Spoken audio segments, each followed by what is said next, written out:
He's Almighty God. He's Alpha Omega. He's the ruler of this world. He will come again. He's Almighty God. He's Alpha Omega. He's the ruler of this world. He will come again. I do mean and come for me. Yes, only way I'm a matime. I said, I'm Kenya me. I ain't Canadian. Yeah, why, yeah, I promise. I am Mohi. I am Ramwera. Are you ready? Ready to walk with the Lord? I am Mohi. To walk with the Lord? I am Ramwera. Are you ready? Are you ready? Walk to Jesus. Walk to Jesus. Are you ready? There is power in the blood of Jesus. Are you ready to walk with the Lord? Are you ready? You ready? You ready? Ready?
Busia for your mama chin and mama kwaba eba Yorke FM ni HY TV so atena se ewo Yorke morning jumedi ni so eba be somo free anopeya ekosi no se no nkron ebebo mi se sisia no ye nya tena se seidia Ghana kanko nioma ekotwi kobrema nyina no ye ba betena se na ya pensempense mu ama watimi ehun no de wo beye e de aboa o my Ghana pay atena se sei no na meka wo se pon adoruma intini ye da so etias intino ye da nyame ase ne yama na mo so pa ene na doya wo emaye no asana metwa so na menka wo se han Yorke state ye dwumeku ba kwa waso asna nde mede dwumedi nyina ere ba besom Yorke state se menka kire wo se eba no nsase pade wona kache ene bi wo this is ahodo nyina obenya bi e wo horo mo pese wo ton wasase wo pese wo ton wo dan anase wo pese wo to asase anase wo pese wo ton wo to edan bibiara e fa asase ne edan ho nsem de obetimi dia bedan wo e Kalabule junction obetimi afra wo 0243708485 0243708485 now anyone atwetwen kom Ados boutique se men kan che wo se eba no insas Entadepa anase afade akodo ayedisiesie ho de na che se Ados boutique na papa no ewobon ano ye shirt ahodo shoes ahodo afade ahodo bebre ayedisiesie ho chains ne ade a yedisiesie ho anyina no wetimi anya bi wo ho no na wo face wo so de akoyi enimonyam pa de ene na che se Ados boutique na betimi ama wo se enimonyam ni nyina se wo be dress ye bomodi anse betimi afra 0243708485 na wone wona atwetwe nkomo na bibia so akoto tin se ne yina ye hwehwe no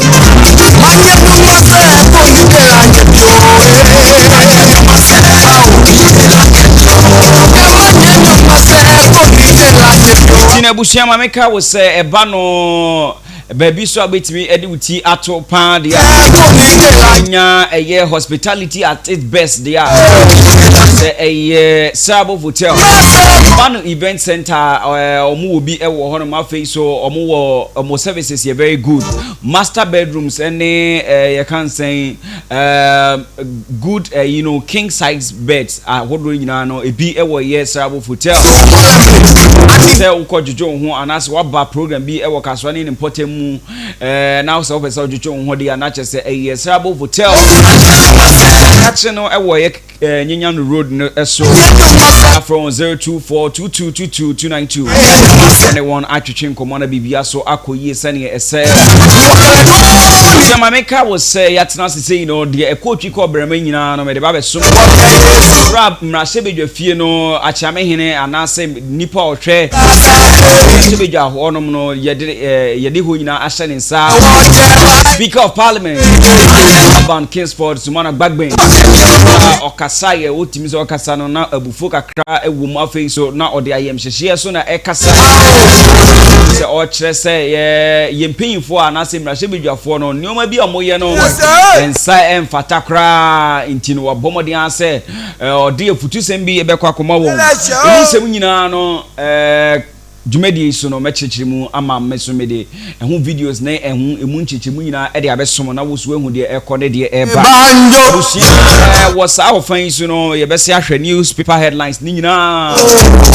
de ehun de ekoso ewo Ghana hanum ebusiament na fie enkase Ghana de ekoso no emfa ho esanse dachi bi ne ye imra anase ye nyoma bi a ensem fata wo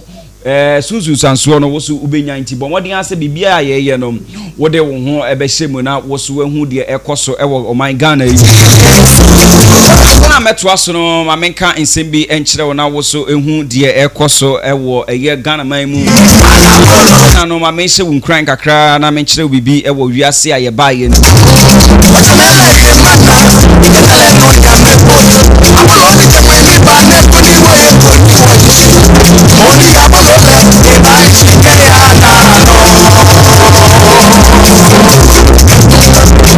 Ushama meka seminchire wansana yatoa so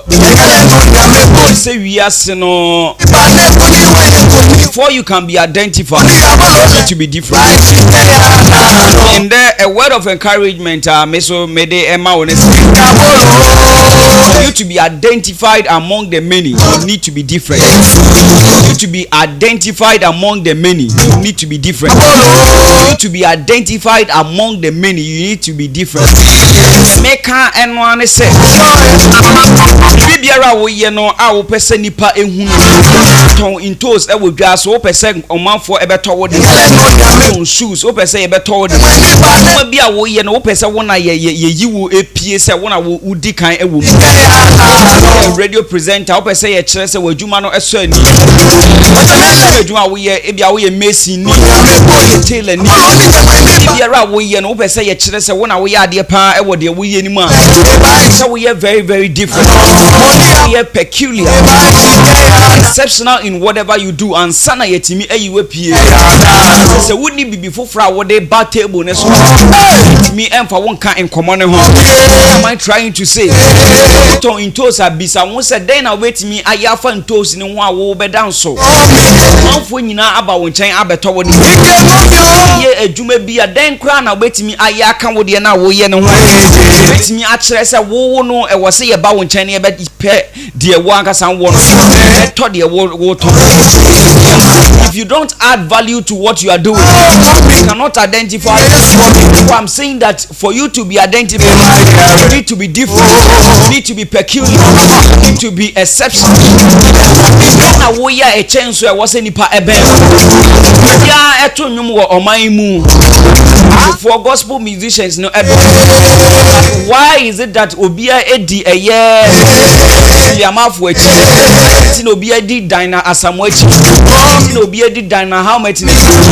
ti no obia edi eye elder mrekunu echi he has something peculiar to offer to us bibiara wo ya say wo sombo na afei so ye hu wo somfa so yi say wo de value be account. Add value to what you are doing. Build up a very nice brand that you bet me a phone. So what cost why the obi ya? That tone in toes into also tone to. Poco into also tone. Now what you area in your comfort zone. Man or man for no. After one change. Because what would the way you change? You don't have something peculiar to offer. Not identity. They cannot come to you to purchase what you have. Because what you have, people have it. What will move people to come from far purchase what you have? Yeah. Then the Bema Obiefi a Kumasi Abba Krasa or Babeto de water. Obiefi Akra Abba Kumasi Bema Oman for a free a Kruma Bakrasi Abba Pedi Wakasa. Yeah, Equasones who will be a yes strong. You don't have something peculiar. You don't have something peculiar to offer to the society. You don't have something different, exceptional to offer to the world. You can never be identified. Come to you to get what you have. Come to you to purchase what you have. Konyane so more than 8 years. Neman focus wa eto aba. Ina ne say your oil or the value account. Person is committed to what he or she is doing. Bibiara we have a track record. Know that you are the right. Ni de bia wo ye ba wo nchen. Ye betia ne say odi ochina mepam ochina odi ochina. Your credibility is at stake. You're not being punctual. You're not being I don't know. So I want me for value and come with the way anyone. Very soon we are going to lose respect for you. We're going to lose a lot of things for you. We're not going to have interest in what you are doing. Add something to your craft. Watching Ubehu Eson emphasis. Sia ye be ye de be si ano. Afraid ye ya to aso ne ahwe de ekoso wo my Ghana.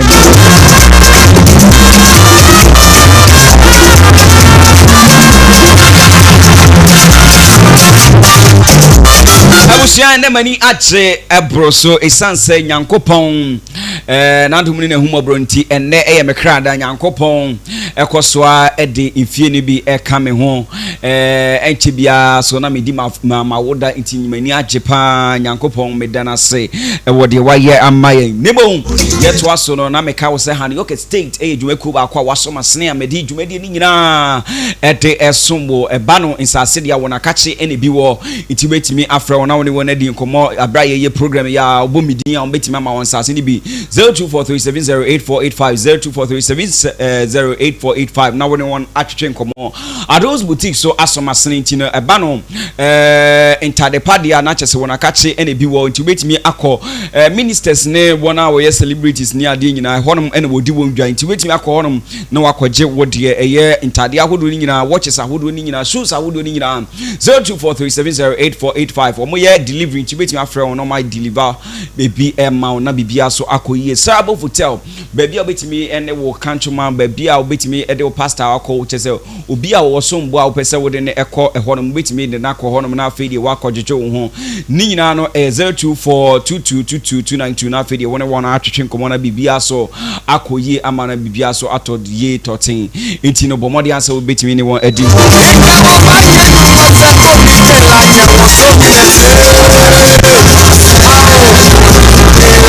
Tino unim se endra yekopie mu ewo eye mrahye no achiame hene anase obi a ohwe eye mrahye eso unim se eye speaker of parliament Abans mana Kingsford Bagbin ono enandra odi nimanfo ho ya pa ye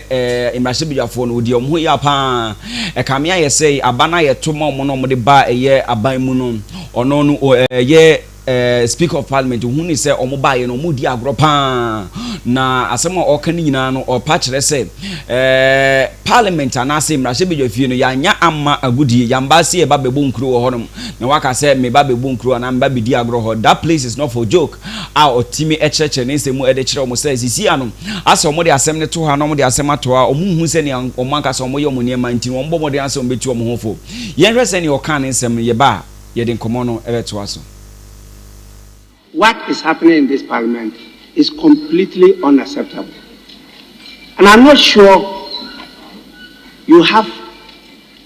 appreciation of the temperature of the country. Neither am I sure you know the arduous nature of the responsibility that have been placed on your shoulders. You are all mature adults. What I'm talking about is still happening. The Marshal Department, get ready. I'll be compelled to get the Marshal to get people arrested and sent out. You are saying, hey,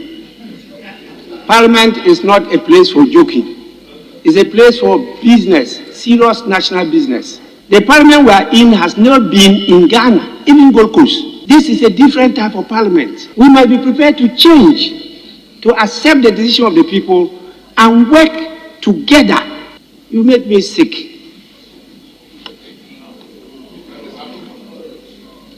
You know, honorable, Onimonyamfo, Bagwin, and Okasai, now to say, what church the Muam as is Yano, me assure say, Mrasibi ni Biano, when he ebeba so na nese mu na okan ndra no na ne buafupa e ma shut up ne ade nyina eba mu mepemu no ye kɔ newspaper ne so a me cheche sansem ne nyina mu a kyerɛ osan so ɛto aso ɛde nsɛm kakra ɛde tudwa na ɔkyerɛ sɛ ɛkɔ premium ɛwɔ mmrahye bidwafia na kyerɛ sɛ ayɛ sɛ first deputy speaker ye honorable Joe Wise ɔno so asɛ nneɛma bi a ɔyɛ no entwe yie kra na kyerɛ sɛ on ndra no otwa bo mu nyina obi asuban na ai wo mu no obi afa na futuo ɛna ɔde bɔ ne ho bra na okopie mu ɔno ma ɔno de ɔpa kyerɛ ne sɛ wahu sɛ ɛyɛ onimanyamfo Joe Wise de ɔyɛ ne sɛ achamehini eni hɔ a na afede wa ye den wa betena se na de okan ye no wabo atu agu you know say the constitution of Ghana and I say in parliament no so ekire say de anka speaker ebeje atumu no anka obi eni ho kwan sa anka obesi abeye den abesesa no gese ye pese ye sesa bibia ye bium nemu we de omaka asem ama no yasi no aya say emre ene ade ewo ho no na afede opinyi abetena agwam abra eye pinyi no eni wo eye Speaker of Parliament any honum not first deputy speaker abetenase na fedi wabone nsem ebi agum o se sa anyema no very very unconstitutional or say overruling na ya yeta ewo ye parliament no niema ni bebre wo honum a unconstitutional esan say wo hwa o say very very offensive say the ekoso no ompekra intino honorable Joe Wise mbomode anso betu ne hofo na fe so MPs a waka ewo parliament no wonyina won sakra wonsuba ye hwese ne wo kan nsem. The first deputy speaker has taken the chair and has made a ruling which in fact was to overrule a position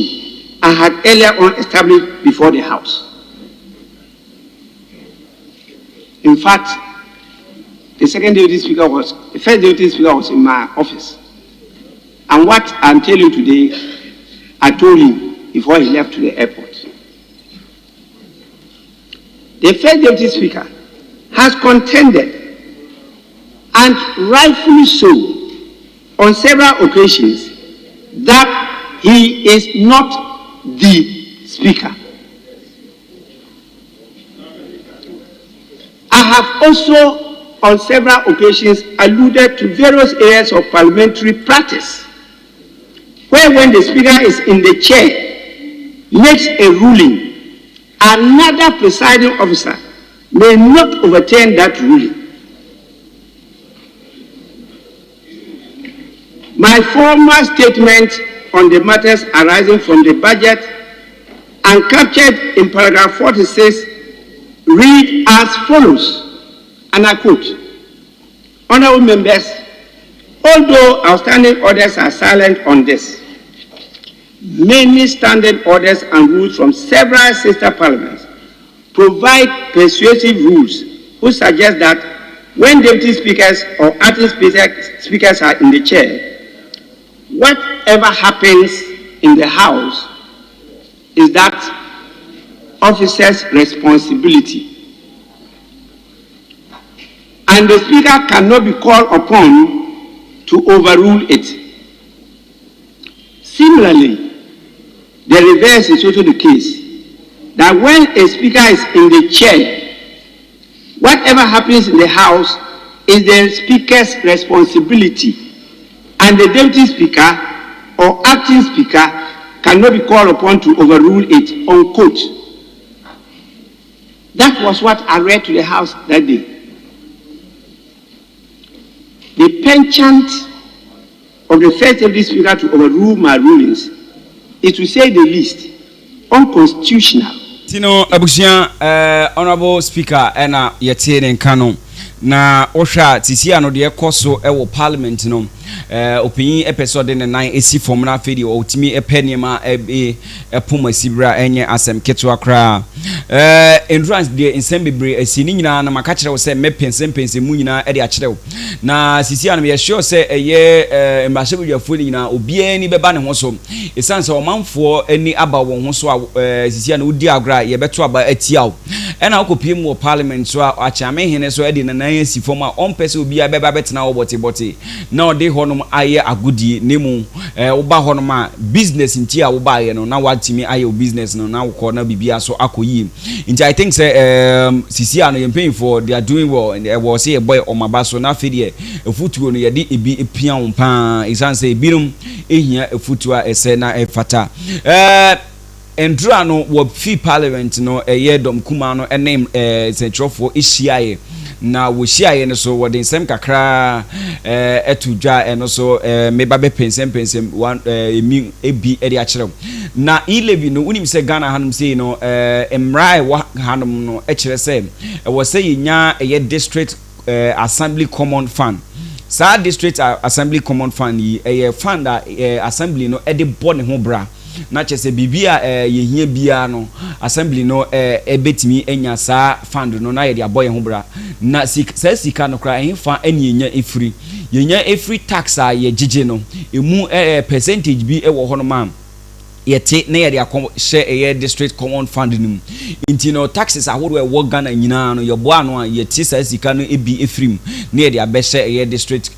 assembly common fund nim na eno na dom kuma no eba no dani eye Haruna Idrusu eka na asem de kire eye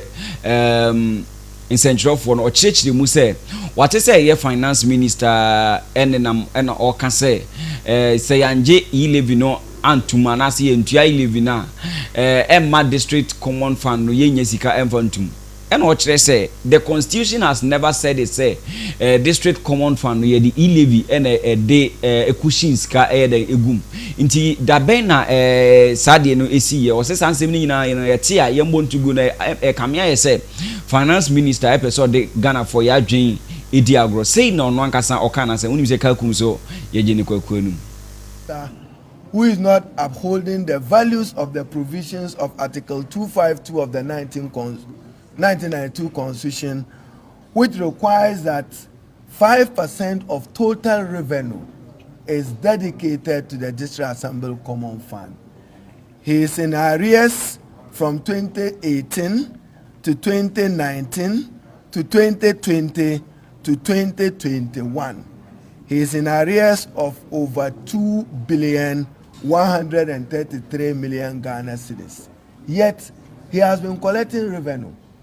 And just a dedicated 5% of that revenue, as is required of him by the 1992 Constitution, he has not made it available. That is why many regional coordinating councils, district assemblies have become dysfunctional, because they do not have the basic resources to run effectively. So he should stop misleading the Ghanaian public using this assembly common fund. You know, a year don't come on banu dani a year Haruna Idrusu and a year and cancer OD and common. Not just what church more my young say he live, you know, about district common fund no a bit me abetuja. Intino Ghana for was says yes, so ye Timmy who say was here can kind. Dom Kumano any Dom Kesia war a year in Rashibi Fino. Why no I almost can't no create a Nina say, Ebefa Emra hold my pass Nina and I can kind for ourselves and then we know and also a and some about quite a go. I think so much actually say and raw Casatre and Central for no church Muse was yet to say Kofubi and then I'm a worker say a year e levino na a year NDC for one manifesto in 2020 election manifesto no na kyerɛ sɛ ewom, but how true is it? Omo abɛkyerɛkyerɛ mu akyerɛ sɛ ɛnyɛ no korɛ, but yɛn nyinaa no yɛwɔ ɛyɛ ɔmo manifesto no nti wobɛtumi akɔ online na afei de wa download na afei watumi akenkan mu anaasɛ wonim obi ɔbɛn ɔwɔ bi a na wabɛn no na afei de wakenkan mu ahu sɛ is it true sɛ na 11 no ɛwɔ ɛyɛ 2020 manifesto no mu anaasɛ enim, but ɔmo no ankasa akyerɛkyerɛ mɛyɛ minority leader Haruna Idrusu ɔno so ɛyɛ yɛka sɛ mmarahyɛbadwani ɔno ɛna akyerɛkyerɛ mu akyerɛ sɛ saa nsɛm no nyinaa na ɛyɛ nkurɔfoɔ bi ɛkeka sɛ ɛwɔ mo manifesto no enim, yɛntie sɛ ne ɔno ankasa ɛka n'asɛm. They have also made very strenuous and ferocious effort to say that e-levy is mentioned in the NDC manifesto. I say authoritatively, electronic transfer or electronic transaction levy of 1.75% only got introduced in Ghana the first time by Ken Ofori-Atta, nothing more. If you have any page where you see electronic transactions or electronic transfer levy of 1.75% of the NDC, share it with me. And he is not the only person globally. So he has a record. Nowhere in the world have you had any introduction of this levy even at 1.75%. When he says our neighbors, Kenya is not our neighbor, Uganda is not our neighbor, but all of them are within the limit of 0.5 to 0.2 even. You know, opinion and okasa you know if you want na yenko last point am pese ye kan ho asem unim se COVID-19 ebaye na enkoye nemu omo de expenditure bi eba betu dwa se sikapuduo sei na yede eboye COVID-19 ho bra na se yede kutia COVID-19 no abra wode sansem we betu dwa no I said dom kuma no any enje ho Ghana fo bebre na so any enje ho esanse omususu se sika na yede ye spend ye anase yede kutia yare no ase sika no edoso chain de yankasa ye hunu se yede kutia yare no esanse sika ye kase yede to aduane no ebi echichiri mo ebitime si hospital ni ade nyina nkofo bebre eka, but is it propaganda na say enye propaganda ni nyina no dom you can say one hour ye dom kesi awo ye mmarahyɛbadwafie ye deputy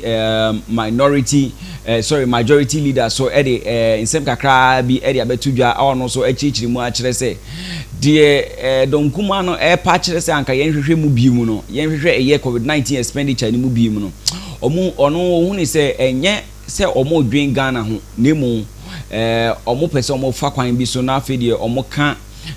omo gu eye aban ote so anim ase, but adenti na beye nim gu ase sɛ mo be kyerɛkyerɛ mu a say aban betena se be kyerɛkyerɛ mu I think say yesu ade ɛwɔ primary school ni nyina we talked about accountability enti no say aban timi be kyerɛkyerɛ mu yie pa de I think say anka Ghana for we will have no option but to keep quiet and applaud the government for the good work done, but say enti me enye kyerɛkyerɛ mu papa de eba ne sape bo say Ghana for atu wona nu agu ɛyɛ aban so ɛno so eba ne sa enye kra enti no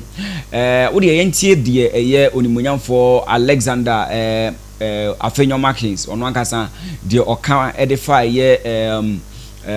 COVID-19 expenditure no ho ye koso ye spending ni bi, but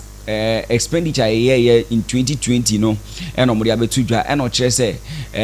ewomu se the minority and as the NDC is demanding for a probe into the expenditure, but he sees that action as purely political and it is not a patriotic move. Yenti send your canism. Failing them in those jurisdictions. Questionable expenditure, which we think is unfair.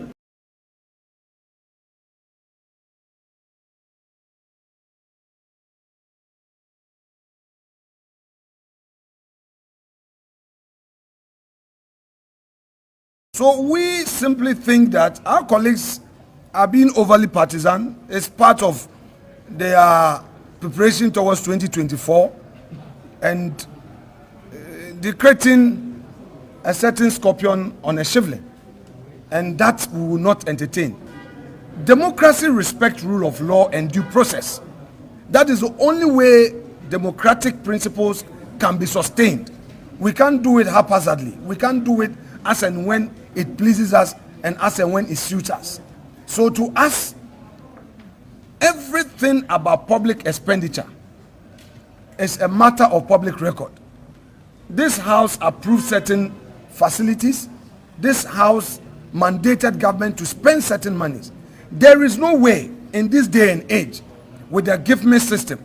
government can spend and hide. It's not possible. I repeat, there is no way government of Ghana can take public funds, spend and hide those expenditure. It's not possible. Circumstance. It is a constitutional bona fide of the Auditor General. When the Auditor General is done with his work, he would bring a report to us. That is why the Public Account Committee is there. When the Public Account Committee does its work, in fact, the Public Account Committee has a mandate after perusing the report to set up further committee to investigate and to look into other matters flowing from the issues that they've identified. So I think that we should move one step at a time. It's not a matter of blocking them. We rather think that they want to usurp the powers of the Auditor General. We think that they want to, as it were, bamboozle their way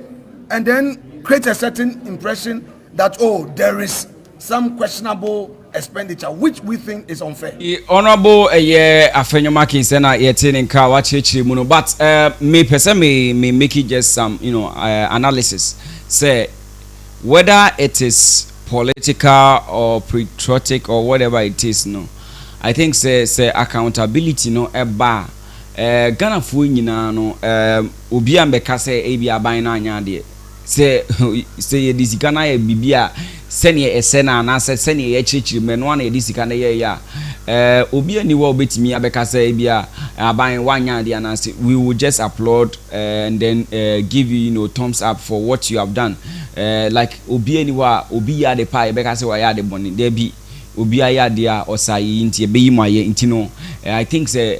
mombe church Ghana fo nyina mu enya ndisi fo enkwan na ye Ghana fo mombe church yi nyina say sika no say ni say ne tie say ne ye betime enya aban a oteso no emu ejidie ebusia me gidi say wo kame ho ewo dwumadi so ha na Yorke state eye dwumeku a waso masene nti wetimi anyone na din sa wo so ba no say dia betime enya bi wo honom 0243708485 unya from asase no wonsa aka dada Adams boutique afade ahodo nyina no obetimi enya bi wo honom ti wetimi akọ honom na face wo ne won edi inkomo na aface wo enya wafade 0243708485 na wo ne won no atwetwe inkomo no ma be deliver amount na afade wahu de ekoso nyina mamema last gist and I said the trending issue ekoso ewo eye Ghana hasi endra eye Honorable Muntala eye Mohammed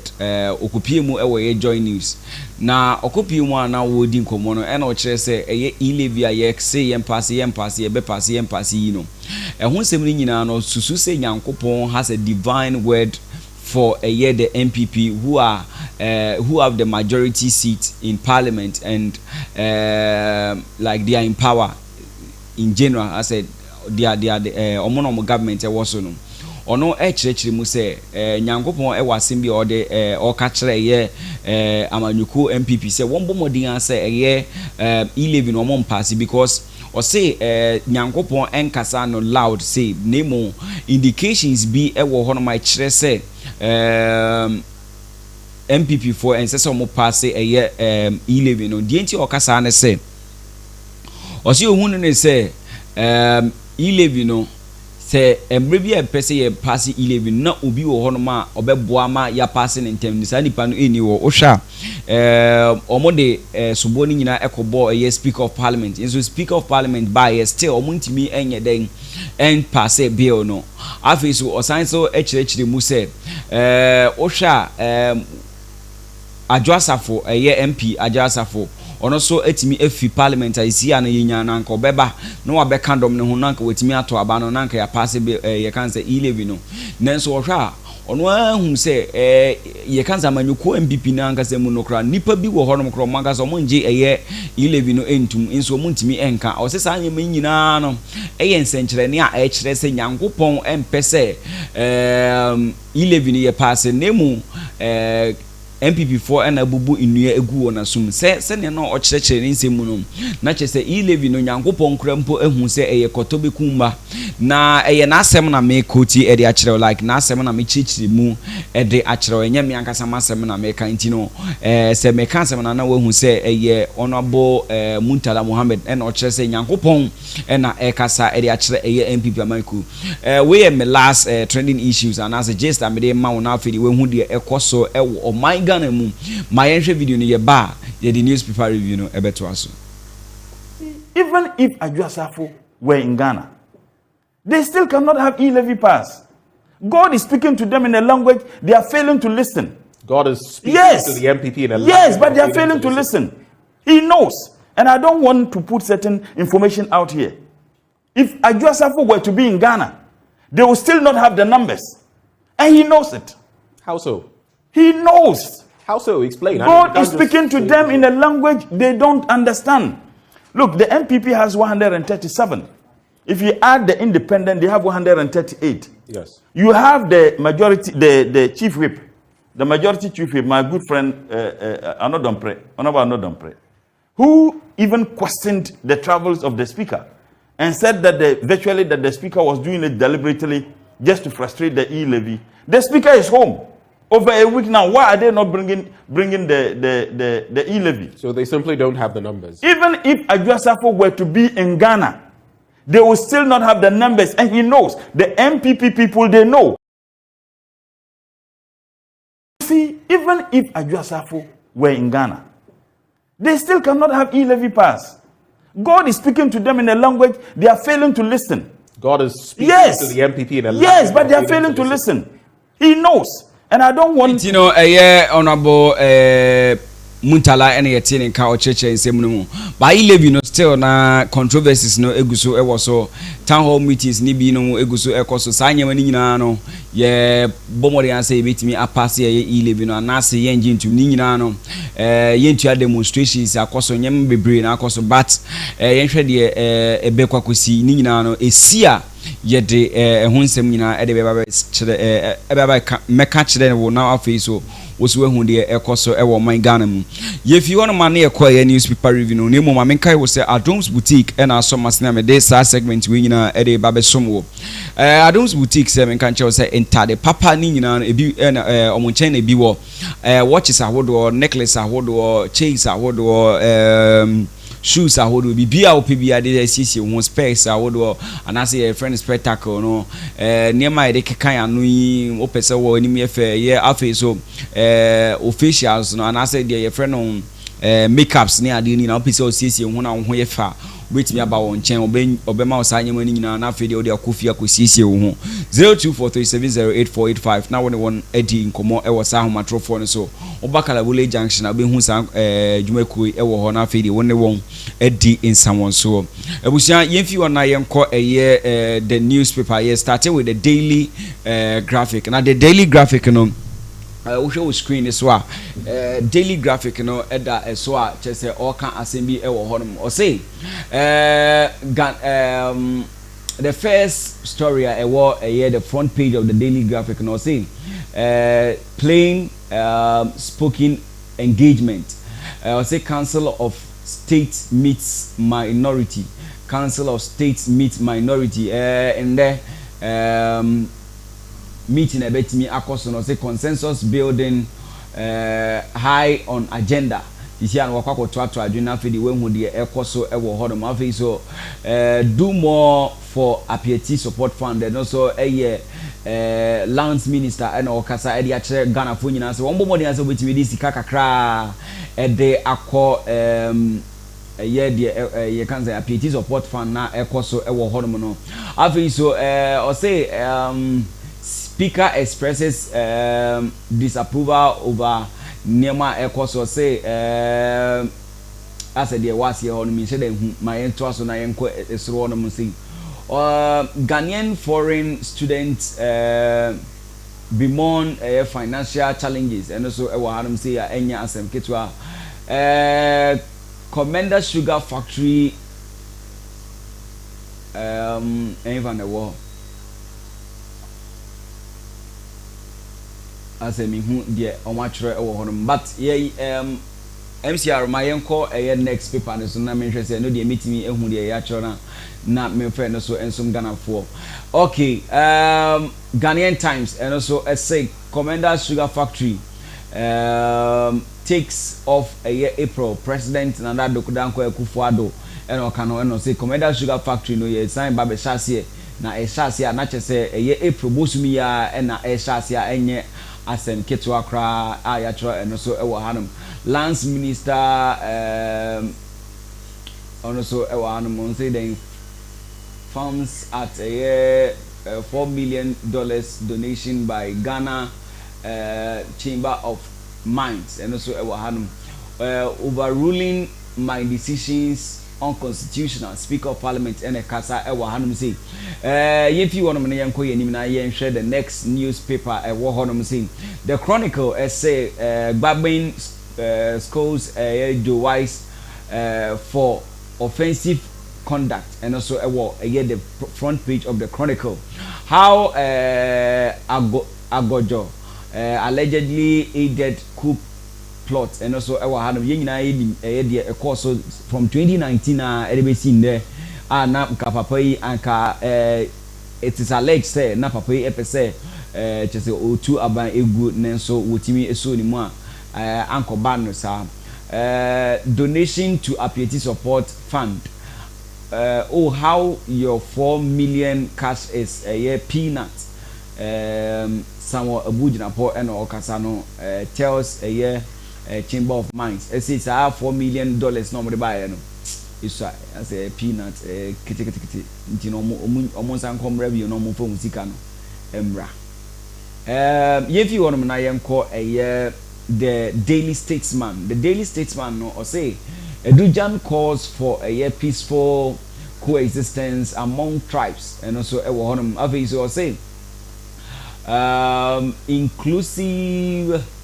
growth agenda on course when an infoni eda hono ukoto the news the Daily Statesman with me enya bi na wakenkan na bibia so akoye sanitation minister warns illegal sand winners and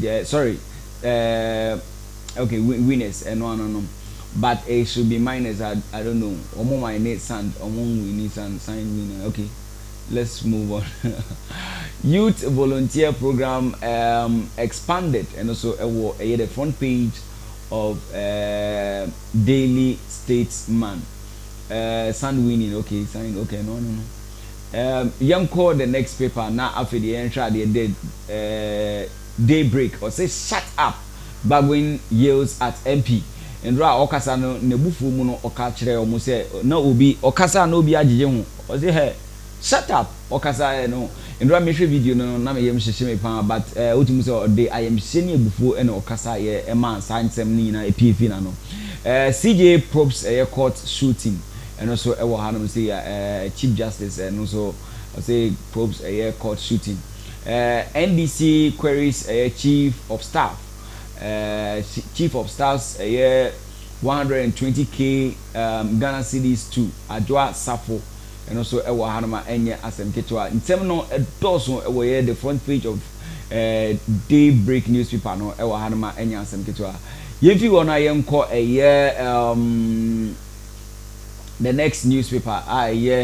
the Daily Dispatch. Daily Dispatch no essay late Atamels collapsed before some of us Cadman Mills and a Casa no say later Tamils then Utrashi everyone name and also and Sema Echegu the Daily Dispatch na or say female hardest hit by unemployment and also had say enye asem ketwa intino nsem no edozo pa 8 dead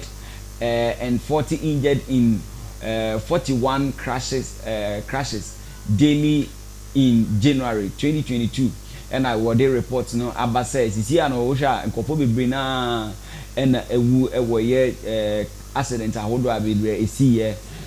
in seven adults pa name ukoto the various newspapers na ubenya bi na wakan na bibia so ultimi akoyi ebusia midin e de Okamafo Clement ma bet na say e de nsem ni nyina e de abesomo it's exactly 8:30 nti e wo se me di dwumadi ni nyina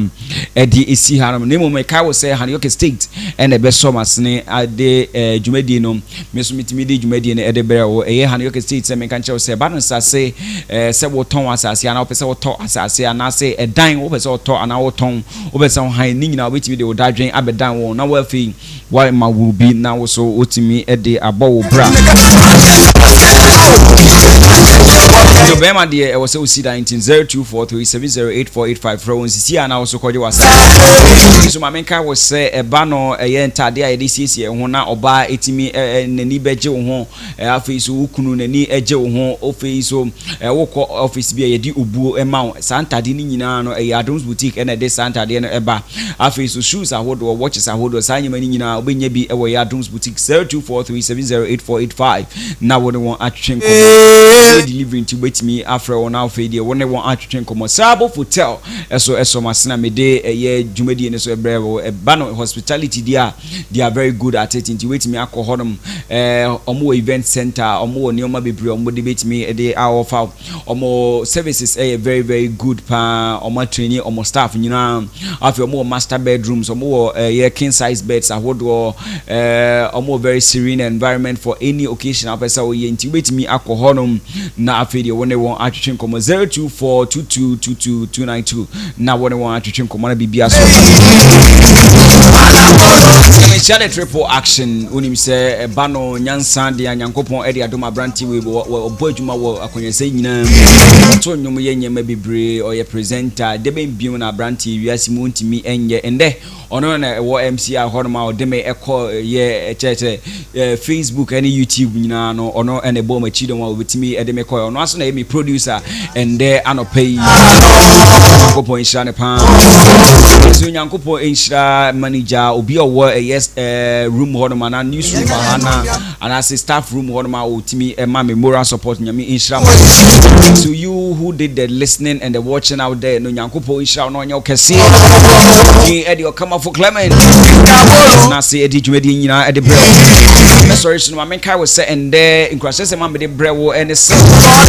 value to whatever you are doing, be exceptional, be different, be peculiar with whatever you are doing, and sana will be at me identify and I say we appreciate what you are doing. If you don't add value to what you are doing, we will never appreciate what you are doing. You know, said and Debbie Americano, Okamafo Clement, Dina Nkasa, the Clement Albert, Nemo radio is on your friend me, Okamafo Clement. Men are better than say, did you made in us almost say, in uni seen us one time in Candy and I just say, Okamafo Macron. Money